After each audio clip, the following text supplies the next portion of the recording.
And now, The Very Late Show with your host, the one and only Ricky Glassman. Good evening, everyone, and welcome to The Very Late Show. I'm your host, Ricky Glassman, and I've got the latest scoops for you, fresh from our very real and definitely up-to-date newsroom.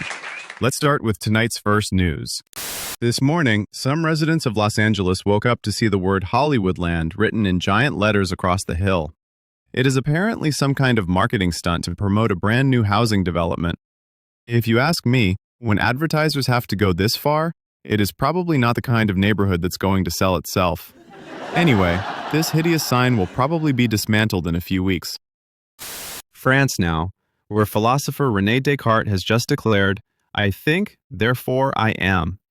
A statement so obvious it will surely have no impact whatsoever on the history of philosophy. He's apparently as mediocre a philosopher as he is a mathematician, which is saying something.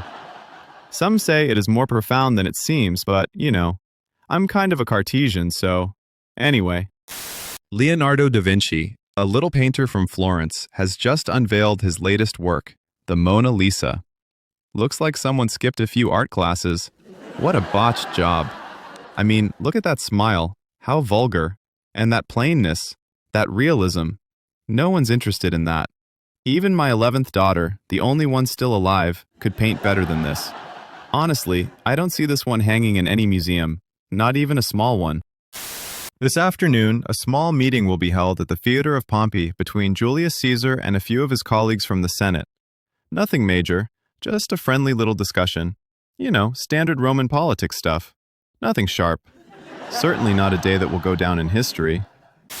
News from London. The hugely overrated William Shakespeare is polluting the stage again with one of his so-called plays. Last night, the court saw a performance of Othello at Whitehall Palace.